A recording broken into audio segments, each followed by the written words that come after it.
Hello everybody, thank you for coming to the webinar today. It's great to have you here. My name is Ruth Knight and I'm from Zark Consultancy and I'm going to be hosting today's webinar. But we've also got Mark who's going to co-facilitate the webinar. Hi Mark. Good evening everyone. Hey. So Mark is from QCAS and many of you or most of you will probably know Mark, and we're going to co-facilitate this webinar and talk a little bit together, but we're going to share and I'm going to tell you in a second exactly what we're going to do. But thanks for everybody for coming tonight and for taking this time to hear a little bit about the impact study that QCAS conducted last year. Now you'll see that the webinar, there's a panel down the side of your computer now, and how you ask questions or participate is by writing in that little question box. And when you send it, we will be able to see your questions or your comments. Now we might not have time to answer everybody's questions today, but we'll certainly receive them and have a look at them. And if we don't get time to answer all your questions tonight, then we will do that through email or somehow we will make sure that all your questions are answered. So I thought it might be fun for you to just test that out and for you to type in there what show you're representing or what state you're from or what town you're from. It would be great to just hear where everybody is from. So just feel free to just type in there and let me know where you're from. Let me see. It's talking to me. Yay! Sounds like everybody. Hello, Deb from Gympie, Loxton, Esk, Marie from Ipswich, welcome, Burnett, Monto and District, well done. Hi, how are you? Alison from Daybro, fantastic. Kim from New South Wales, awesome. Kingaroy, Rockhampton, great. Okay, well I can see that you can now realise that your question box is working, and it's great to have you all here tonight. So I am also, just to let you know, I am recording the webinar so that if any of your show societies or anybody else interested couldn't make it tonight, we will be making the recording available, and we'll send you a link to that so that you can share this with other people after tonight. Right, well, what are we going to be doing then? We're going to be talking about the impact study, which was actually conducted last year or launched last year. At ECHA actually last year, but we decided that 1 year on it was a really good opportunity to revisit the study and sort of talk to people about what the research was all about and what were the major findings, and particularly what we found out about the challenges that the shows and show movement was facing. And that is specifically what we want to talk to you tonight, a little bit about what QCAS are doing and what QCAS are encouraging shows to do in light of the challenges that the show movement is facing. So I'm going to speak for about 15 minutes, which is going to be an overview of the study and the research, because I was maybe the lead researcher in the study, and so I was very heavily involved in how we conducted the research and what we did for that. And then Mark is going to take over after that, and he's going to be talking about the challenges in a little bit of detail, and he will end the webinar basically by talking about recommendations and what QCAS are doing and what we're encouraging you as shows and as, you know, the Fuller Show movement. So that's kind of basically what we're going to do tonight, and I did send out today a little get it done sheet. Hopefully some of you will have received that, and if you've got that, we just really want you to get something out of tonight. So if you know, think of some good ideas or some opportunities as you hear the webinar, then this is a great place to jot these down. So as I said, you can ask us questions at any time, but we're going to try and keep the questions till the end so that when we get to the end of the webinar, we'll see what types of questions you've been sending through. So don't hold back. Please send us any questions as we go through the webinar. Now, of course, we are going to do just a snapshot. We can't tell you everything. It's quite a large, detailed report. So if you feel that we've missed anything tonight, we really want to encourage you to go and download the full report, which you can read at your leisure. Now, it's quite a big document to read and to print off, and not everybody wants to read, 65 pages. So what Mark has done is put the summary of the findings into a 4-page document. And some of you may have already seen that, because that is a much more user-friendly, I suppose, way of showing and telling people about the study.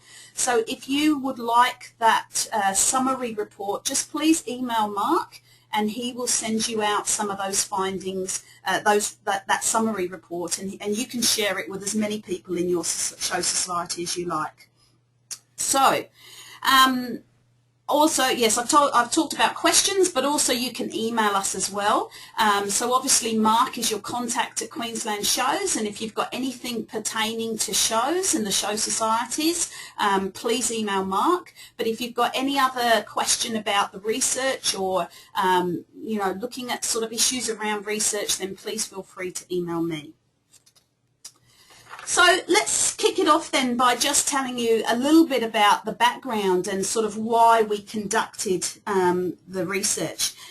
Well, it's because the research, the show movement has been going since 1822. It's a very old movement, and as you well know, that it's been many families' annual traditional outing for generations. And it has an amazing, fascinating culture in of itself, even though every show seems to be very unique in some sense of the word. So there's some very good commonalities between shows, but each show has its own flavour and uniqueness as well. And but surprisingly, since 1822, we've never really done some good research about, what is the impact of the show? How does it really impact on families and individuals and competitors and the community? Now, the only study that was done was around 10 years ago. That was done by ACAS, and basically they did a small study around the impact. But that was the only thing that has been done, and that was over 10 years ago now. So it was really about time that we undertook a more extensive study, because QCAS knows that when they're out and about talking to people about the shows and talking about the impact, that we need credible evidence. We need some really hard data about, well, what is the show actually doing for communities? Because if we've got that information, it's going to be very much easier for you to gain funding, gain sponsorship, get your council and your government involved in your show, if we can give them credible evidence about what the impact of the show is. So we really wanted to know that. And of course, the other thing that QCAS were keen to know was, well, what are the challenges of the shows, and how can we increase the impact of the show movement? Certainly I don't think any of us want it to decline or decrease or die out. So how can we look at what the challenges are for show societies, and how can QCAS specifically, how can they support you to grow and to increase your impact in your local community? So QCAS applied to the Federal Department of Agricultural, Fisheries and Forestry, and they gave the funding to enable the research to take place. We did it in the first half of 2012. It was a very short time frame to do it, and we would have certainly liked longer, but that was what we were given, so we did the best we could. We took a wide view of how we were going to collect information and data.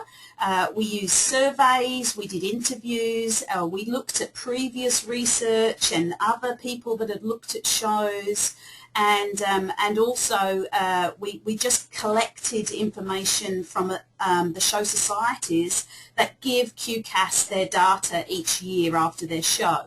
So we really tried to gather the information from this from a wide variety of places. And we ended up actually consulting with 1,900 people, which is quite a lot of people to feed into this research. So we were very pleased and excited that so many people had gotten involved and participated. Now, the first thing that we needed to do was actually design a logic model. I don't know how many of you have seen something like this, but it's what I consider one of the first steps that you need to do before you actually consider what you're going to try and research. And the QCAS board consulted with 50 shows across Queensland, and we got together and we decided to look at, well, what is the agricultural show trying to do?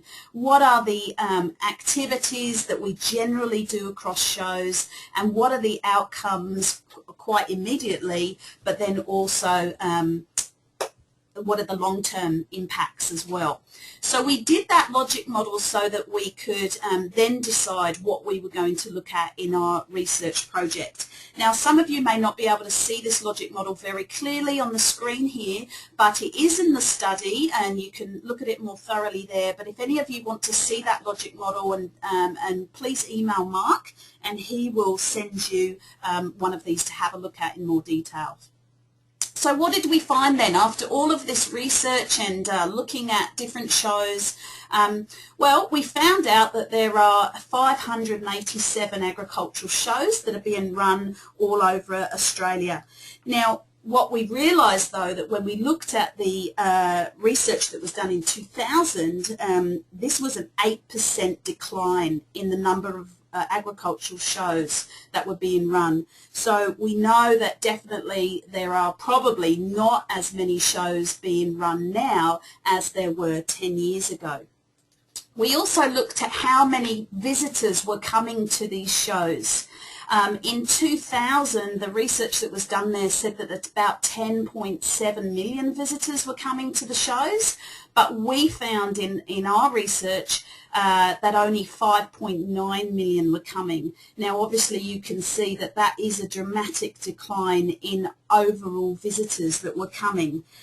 Now, there are obviously problems with that because we were taking people's data and trying to estimate. We didn't go to every single 587 shows in Australia and ask them for their visitor numbers. We had to calculate that on a basis of who was telling us who was coming, and there was, some statistical analysis in that to try and come up with that figure.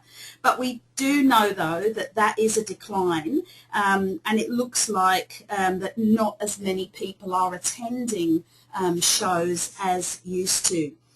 So whereas in 2000 that research said about half the population of Australia was visiting a show, we now think about only a quarter are attending shows. So what does that mean for economic impact? Well, we found out, or we decided, that 5.9 million people equates to about a $965 million impact. Now, that is definitely the minimum that we could confidently say. We had to calculate that figure in a number of ways. We had to use it from a number of sample Queensland shows, and we had to look at the average amount that somebody spent at their show. And then we had to look at the average across Australia and what that might be. Now, of course, again, we didn't go to every single show and ask them exactly how many people are, how many people are coming and what are they spending. And the reason that we didn't do that is obviously because of time, but also because a lot of shows don't collect that data. They don't tell us, or I don't think they might even know how much people are spending or how many people are coming to them other than through the gate takings, of course. So it was an issue for us, but we've looked at that and we're quite confident that that is definitely the minimum. Now, the other thing just to tell you is that we didn't include a lot of other things that could increase that impact. We didn't include stuff like the in-kind and the non-monetary donations that are given to shows every year. We didn't include the benefits provided by thousands of volunteers. We didn't include the impact on or by the mobile travelling industry. And we also didn't include sales made by exhibitors and businesses that sponsor the shows because, again, we can't collect all that data. So we know that there's lots of other things like, you know, the tourists that come to your community because of the show, or they spend extra money because of the show in your community. And we also didn't look at the negative impacts as well. We did ask about that, and we realise and think that there's minimal negative impacts, but there are some negative impacts, but we didn't include that in our calculations. So we want to be really fair and upfront about that, and make people realise that we actually think that it's a bigger impact on Australia, but we need to do further research into that. So is the movement in decline? I mean, that is the question that you might be asking, and it's certainly a question that we asked ourselves. Paula Mayer is somebody from the University of Western Sydney who's done some research into shows as well, and she'd come up with some ideas around, you know, it could be in decline because of the changing rural communities and climatic conditions, high unemployment, people moving out of rural communities, ageing volunteer base, and the fact that the show is in a much more competitive environment now than it ever used to be.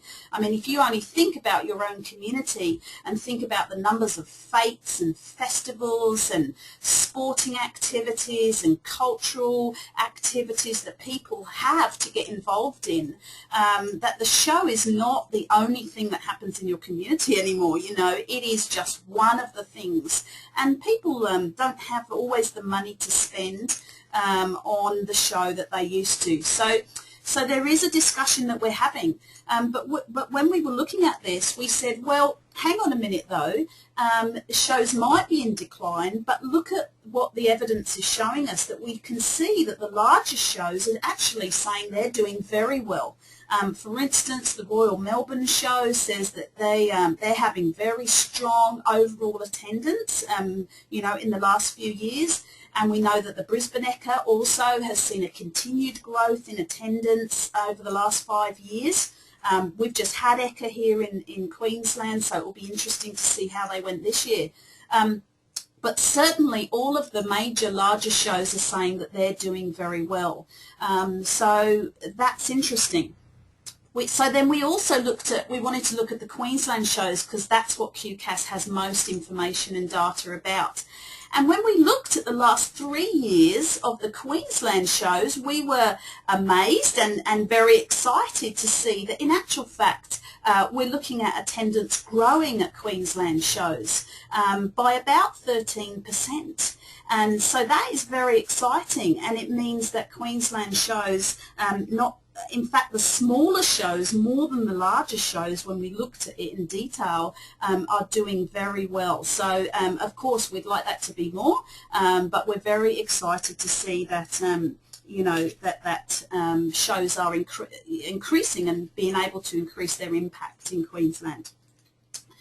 The study also looked at a little bit at the showmen and the showman industry, because we know that they're a very important part of show societies and the show movement, although this study didn't really look at them specifically, but we acknowledged them in the study, and we realised that there are 4,000 showmen working pretty much every weekend and travelling, you know, certainly all over Australia to provide the benefits that they do to the shows. They are vital to the industry and they are vital to the show movement, and they certainly spend money in the community as well as earn money in the shows as well. So it's very important that we acknowledge their part in the movement. We also wanted to look at volunteers. Now, we didn't have the numbers of volunteers across Australia. We'd love to know that, but we could only collect the number of volunteers that were working in Queensland. And we found out that over 13,500 volunteers are involved in the show every year. Some of those are long-standing, you know, they work every week to build their show and promote their show, and some of them are just people who come in on show days. But we worked out that the value of those volunteers are worth about $84 million at least, because of their time, mainly because of their time. And we realised that that was very important to the Queensland economy, to have those volunteers involved. We also looked at a little bit around sponsorships, sponsors and exhibitors, and we asked over 100 of them why they sponsor or exhibit in their show, and we found out that they were saying that number one, they want to promote their business and products. I suppose that isn't really surprising, and to increase their sales and revenue, but also to educate the public about their products or services. And in fact, some of them said that that was far more important than actual fact the sales and the revenue. They realised that getting in front of people and having an ability to talk to people and you know, to promote their brand was just as important, if not more important, than actually making a sale during the show. So that's really important for shows to understand why your sponsors and exhibitors are coming and participating, because those are the things that you can promote to your sponsors. We then also looked at the social impact, and we wanted to really know about why, you know, how it was helping our families and our children, because we know that's a really important part of it. We had about over 500 people participate in an online survey that represented visitors, competitors, judges, volunteers, show society members, showmen, exhibitors, sponsors and tourists. And they all told us about what it was that they felt the impact was for them. And we came up with three main things. There was actually a lot of impacts, but and you can look in the study to see all of them. But the three main things that they said was, number one was the family's fun and well-being. You know, when people have an opportunity to come and spend time together as a family and have fun, that was really important to them, and that increased their sense of happiness and well-being. The other one was the promotion of local produce. So there was a real importance placed on, you know, what are people selling and, you know, growing, and, you know, and for that to be a promotion for them. And the third thing was the community's participation in local community events. So really it was about coming and feeling part of their community. That was really important to them. So those were the three main things. We also asked schools, and they said there were lots of outcomes for young people who get involved. We surveyed over 50 schools that said, you know, the confidence and the self-esteem, responsibility, eye for detail, leadership skills were all the very critical things that young people get out of coming to the show and participating in various ways. So all the shows that we surveyed said that they were very committed to the show movement and getting involved in their local shows. And of course, we also asked the volunteers what they felt was the impact for them, because we know that there's a long history of volunteers being involved in every part of the show. And in fact, most of you will say that your show is run by volunteers. You know, it just wouldn't happen without the volunteers. And so we rely on those volunteers very heavily. And they get involved in all sorts of ways. Oh, sorry, hang on, I'll just go back there. So just to tell you about the volunteers, there are lots of ways that the volunteers gain from impacting the impact that they get from being involved. And lastly, the competitors and the community. So everybody was saying that learning and growth and personal satisfaction, self-esteem and confidence, a high morale and pride for their community and themselves, and of course the economic growth and innovation that it was doing and enabling people to get out of it. So this is a fantastic impact that the show are making.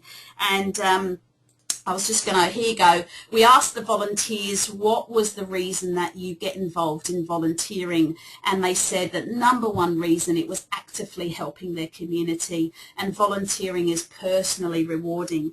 Now 95% of volunteers said we love our show, and if you look in the report you'll see lots of great positive comments about why people are involved in shows. But of course there was some negative impacts as well. We know that volunteers, that some of them are feeling very burnt out, disillusioned and stressed because it's a big responsibility putting on a show. And Mark is now going to go into some of the challenges about what the challenge, you know, why it's sometimes stressful to be part of that show, because you know, it is a year-long project. It's not just a one-day event for those volunteers that put put on the event.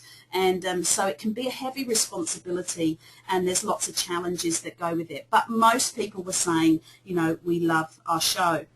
So in summary then, I've given you a very quick overview of the study, but in summary we found that agricultural shows, like other festivals, create a sense of community and celebration because they engage not just individuals and families, but a wide variety of people like schools, community organisations, government, businesses, and all of that is helping the show movement create and extend a sense of community and identity. So I hope you like that little overview of the study, but I'm now going to hand over to Mark, who's going to tell us a little bit about the challenges that we found by conducting this research. And so Mark, would you like to now talk to us a little bit about the challenges? I certainly would.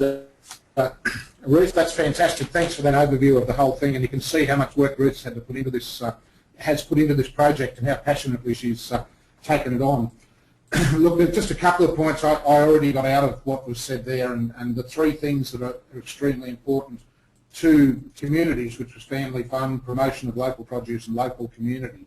I think that's really important. We'll talk more about all those things as we go along. But the study showed that show societies need to be undertaking some really formal planning, some research and evaluation. And this is something that we're not doing very well at all, and in a lot of cases we're just not doing it. You know, as I go around and talk to shows and they ask questions like, you know, I ask them how many people through the gate, how did you work out who those people were, and that sort of thing. In a lot of cases they really don't know. They don't know how they came through the gate.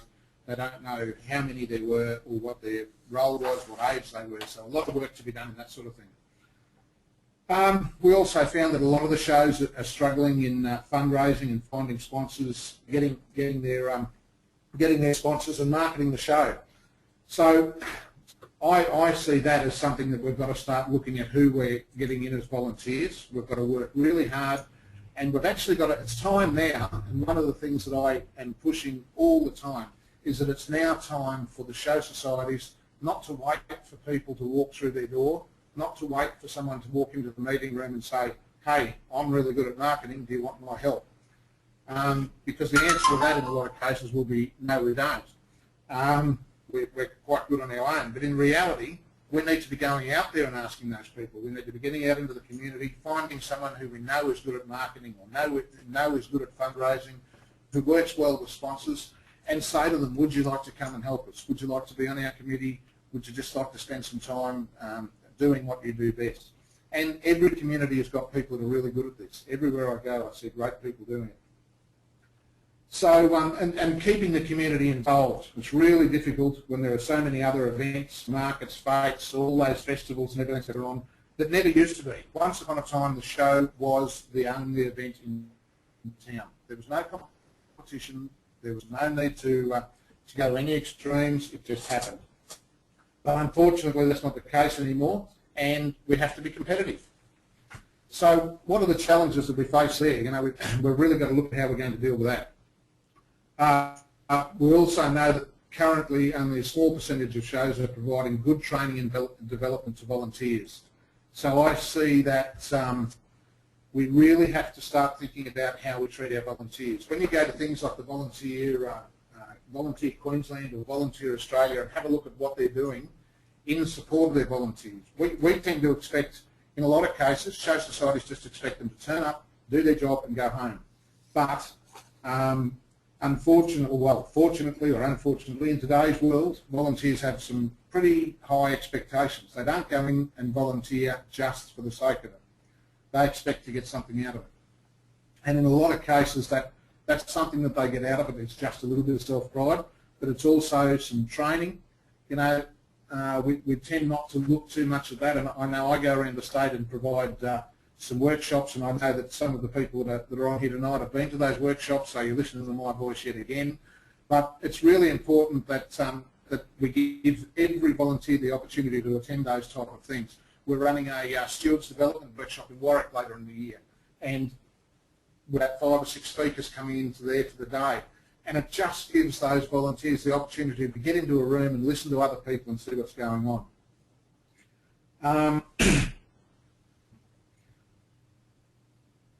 So once again, because we're having trouble attracting new volunteers, or appear to be, some shows are doing it really well too, by the way. They're doing a fantastic job of getting volunteers. But because a lot of shows aren't, that's then a fall down on the succession planning side of things. And we become a little bit inward looking. We expect the same person to do the same job year after year. In a lot of cases, we don't even expect them to be interested in promotion, I guess, of their own within the organisation. You know, a really good show or a really good committee is one who is promoting people from the day they get there. They come in, they volunteer as to work in the main arena, I know the ring. They come in and volunteer to work in the ring. They then go to chief steward.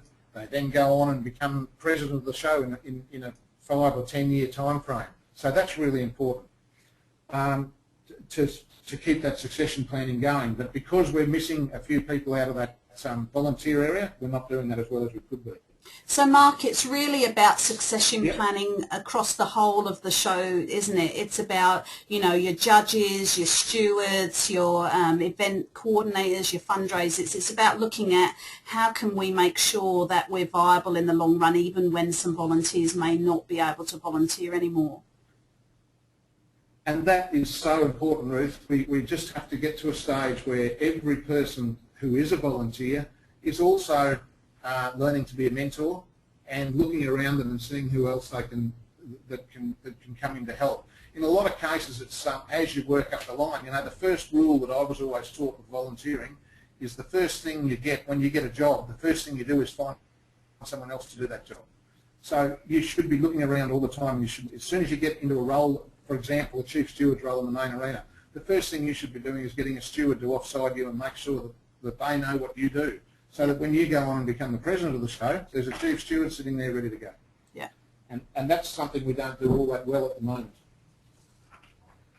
So I guess the show's identified that there were 5 challenges or needs that were critical to the success and sustainability of this show.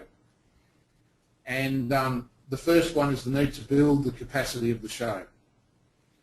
It's clear that shows need to increase skills regarding governance, holding meetings, event management and health and safety. And I'll just take a moment on those. I know that I want to keep things moving along, but I just want to take a moment on those. Corporate governance is something that we all assumed that show societies were great at. Been around for over 150 years in some cases, so we were all brilliant. Unfortunately, we're not as clever at it as we thought we were, and young people are being taught in school a lot of corporate governance issues. They actually know more about it than we do in some cases. And so young people, to get them involved, we've got to put on that professional face. And anyone who's been to my workshops will know that I always talk about professionalism. And one part of that professionalism is in the committee room. So we need to work really hard at making sure our corporate governance is up to date, holding meetings properly. Then we move on to event management, and we've talked about that there. But with event management, what we tend to do is rely far too heavily on our secretaries. And everyone who's heard my workshops will hear me harp on this as well. A secretary's role is to provide information and support to the management committee. The management committee's job is to run the event. And it's just at a time where we have to work really hard at making sure that we're not overworking secretaries, that secretaries, in a lot of cases, it's an honorary role, and they're not event managers. So the whole management committee is actually the event management team. And that event management team has to do all the work that is related to running that event, not just the digging holes and doing the work outside. And if there's a bit of paper involved, that must be the secretary's job. That's not the case. We all need to be involved right across the board. So we need people and volunteers in every part of the organisation. So things that are important there, and of course I haven't mentioned the health and safety aspects, and that training and working on the health and safety, we've now got responsibilities to our volunteers as much as we have to any other worker, to our competitors, to the whole team. So we all can use training in workplace health and safety, and that is happening around the state at the moment. So please feel free to get your volunteers onto some of the great courses that are being run with workplace health and safety. I've got details of that if anyone wants to contact the office or that type of thing. So we need to increase leadership skills, we need to increase team building, clarify the roles within the show society, not one person doing 15 jobs. You know, we really need to identify, and that's one thing that we're finding here at QCAST, even with our state finals. We just did the Young Judges and Paraders this year at the ECA, and we found that we weren't devolving the roles enough. We weren't defining what the jobs were. We had volunteers there, and we had nothing for them to do because one person was doing everything, and 6 people were sitting around watching that one person do everything because they hadn't been given a job. They hadn't been told in advance what their role was. There's another trick I think that's really important for everyone to learn. We've got to start way before the show with our volunteers. We need to build our communications network with our volunteers, and we need to be communicating with them in advance. And can I just cut in there, Mark, and just say a point, is that sometimes people think that only paid workers need position descriptions, and so they think that volunteers don't need position descriptions as well, but in actual fact they're just as important for volunteers because they give them some clarity about, you know, what they're expected to do and what their, you know, what their role is. So, you know, I would say that was maybe one thing that everybody could go back and do and look at, you know, how up to date are your position descriptions, and is there something that you can do to help your volunteers be more, have more clarity around what is their role and the expectations for them as a volunteer. I think that that's great advice, and that's really something we need to look at across the board. I've seen some great position descriptions written for roles from president right through to stewards. We've looked at doing a few of those here in the office ourselves, and we're hoping to get some of those up on the web, but there's some great ones around, and we've just applied for a grant from the state government for resilience grants, and part of that resilience grant is writing some position descriptions and writing some standard operating procedures. So I'm really hoping that ties in with all of this type of thing. So enhancing our volunteer management, our recruitment and retention strategies and skills. Another thing that I talk about quite often, and I think is really important, and this study has reflected it very well, is that our volunteers must have that ongoing thing. Sorry, I've just lost the track on that one. It was a good point too. I'll get back to that in a moment. So improving the effectiveness of our marketing, our media relations and our communications as well. So that was the whole list of things there that are really important to build the capacity of show societies. And I hope I get back to my other note about the volunteers in a minute, but I'll keep moving on for the moment. So the other side of things for a lot of show societies, and this was very important out of the study, is that we need to increase the show society's budgeting and fiscal management skills. So many societies are relying on that volunteer, once again, who steps into a role and quite often is press ganged into a role of treasurer or supporting the treasurer, and so they're not necessarily experts, and no one expects anyone to be experts in their roles when they come in as a volunteer. But the show society as a whole, the management committee as a whole, really needs to work hard on that. Effectively sourcing increased funding, sponsors and grants. That is so important, and that takes me back to the point that I was going to mention before about volunteers. It's now time for show societies to look at a couple of different roles within their management committee. We've always had our standard roles of treasurer, secretary and that type of thing, but now it's time to really look at saying, do we have a volunteer coordinator? Do we have someone who's prepared to go out and recruit volunteers, to work on volunteers training and to retain those volunteers? Do we have someone who's prepared to go out and be a membership coordinator? Once again, all the roles that are left up to the secretary. That's really a hard call to put the secretary in that position, and I think that we, as an organisation, we need to go around town and find someone who can say, would you like to work on our membership coordination, or would you like to work on our volunteer coordination? And we'd be surprised that they're the type of roles that a lot of our younger people would be more interested in than the traditional roles within a show. So, moving on to, I'm trying to move things along fairly quickly, and I know, Ruth, we've got a whole host of information we could talk all night, and we quite often do, but we need to be on time tonight, so I'm going to keep pushing things along at the moment. So, increasing community engagement, actively recruiting and retaining our volunteers with a good skill mix, offering volunteers opportunities to develop their skills, as we've said, effectively engaging families and young competitors, I'll just talk on that. We've talked about the volunteer side of it, but engaging community, engaging families, and engaging our young competitors are all so important on the way that the shows move forward into the future. Promoting and supporting our schools and our youth groups to participate. I think one of the key links in this whole thing is schools. If agricultural societies across Queensland and across Australia as a whole cannot engage their local schools, they are going to have difficulty as time moves on. It is so important. You heard Ruth mention before that schools do believe they're getting a lot out of their local show. Some of the things that the teachers have said about kids and what it's doing for their schooling is quite amazing. That things like students doing better in oral presentations, students improving academically due to better self-confidence, and the list goes on and on and on. And that was in the study, but that came directly from teachers themselves. So we all have to engage our schools, and the hints that I've been given there, engaging a school does not mean writing a letter to the headmaster. Engaging a school means going into the school, finding a teacher who is interested, who you can probably make into a committed person for the show movement, and sitting down and working with that teacher or those teachers to come up with a solution for how that school can be active in your show. So what I'm getting at there is we just can't write letters and expect things to happen, and I've got to say the same for sponsorship. Sponsors are busy people. The first letter they throw out in the morning when they sit down at their desk is the short, generic sponsorship letter. We've really got to work hard at engaging people through being there in the room with them. Okay, I'm going to keep moving on and talking about promoting and enhancing our youth participation.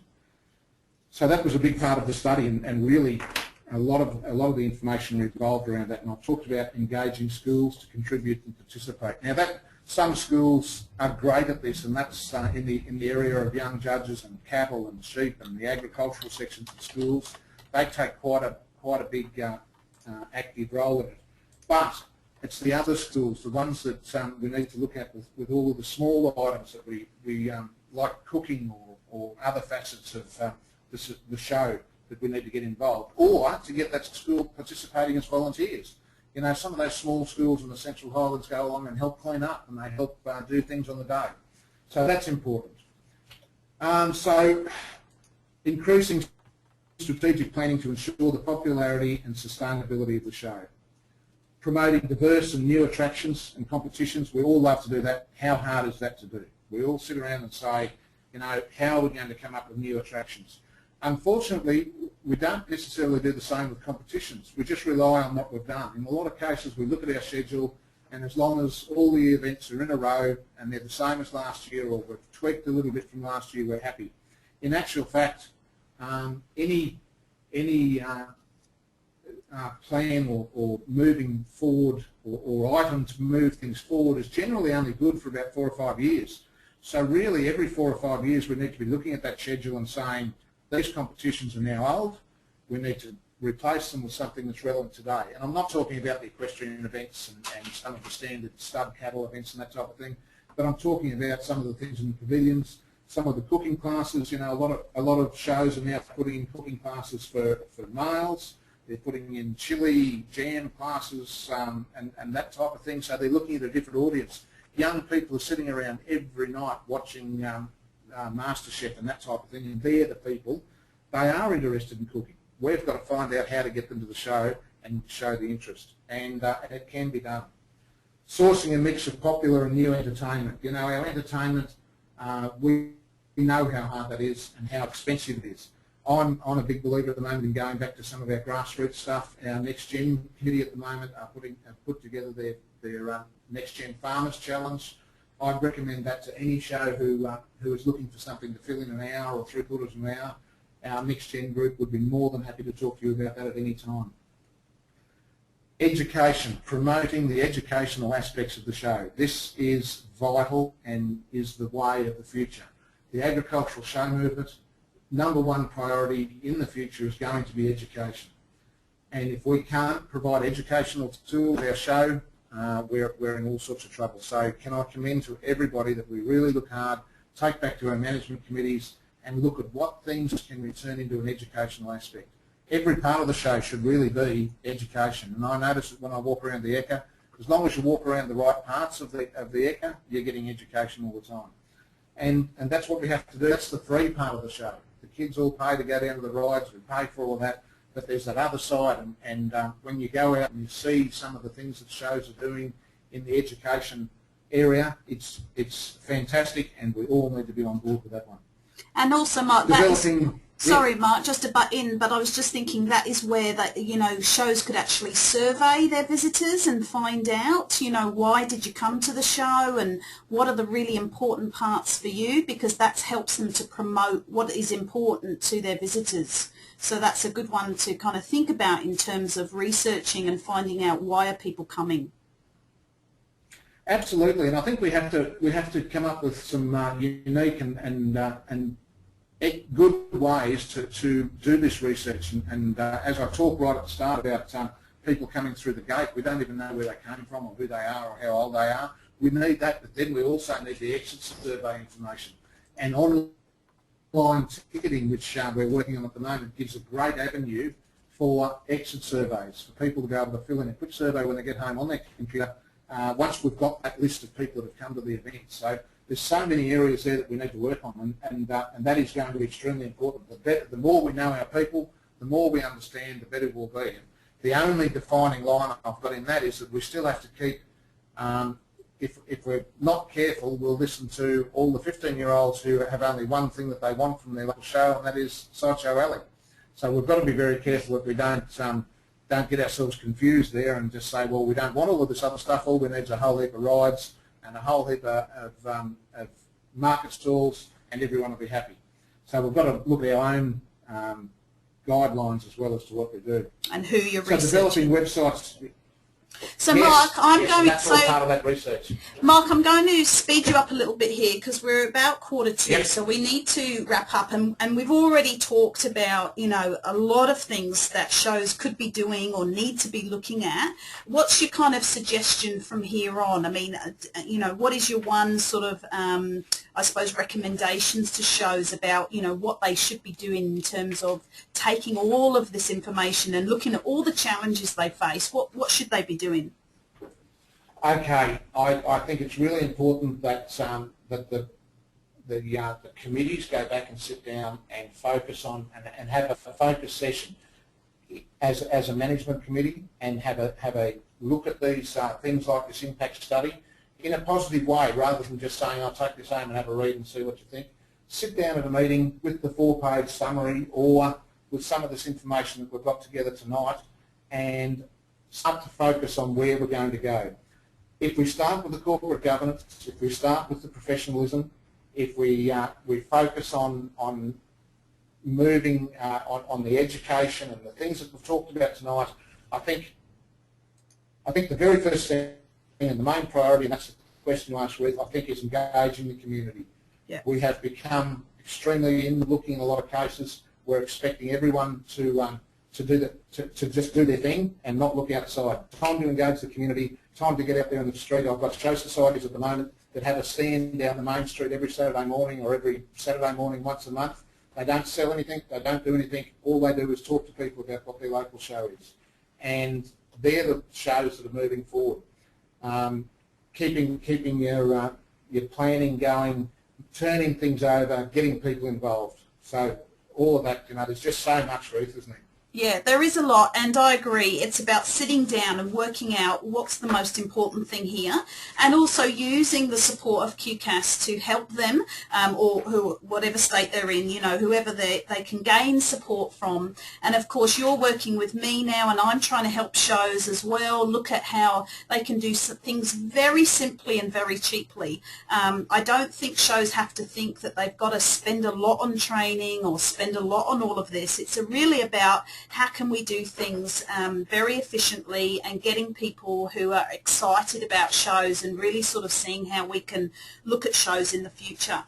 So yeah, I mean, I certainly hope that people who've been listening in today have got some ideas and are feeling excited about where the show movement is going, because I don't want people to get discouraged and go, oh, you know, the show movement's in decline. I don't think it really is, but I think we could be doing a lot better, and we could be making a lot bigger impact, and we certainly don't want to be overwhelmed by all of the other festivals and fates, etc., that are going on. We really still need to make the show a pivotal point of the annual calendar for people in the community. So thanks very much, Mark, and just to remind you that the full report is at the Queensland shows, and congratulations, Mark, on your new website which you launched at the ECA. And if anybody has not seen the new Queensland shows website, then please go and have a look. And also, just to finish really with, please connect with us. Both Queensland shows and my coaching program, which is called the Pillars of Best Practice, we both have Facebook sites where we keep you up to date very regularly with information about what's going on in shows. And certainly I'm all about teaching you how to fundraise and how to market and how to work with your volunteers. So I would love you to go and have a look at Pillars of Best Practice, and I'm working with QCAS to see what information would be best for you to be able to, you know, yes, learn a lot about these things, and maybe come to some more webinars, because this is a great way to engage people wherever you are, and we can give you some very cost-effective training through webinars. So we'd love you to come and connect with us. Also, I was just going to say, we will add you to our mailing list as well, so that you can be kept up to date with our mailing information and our newsletters. So again, that we can keep keeping you informed.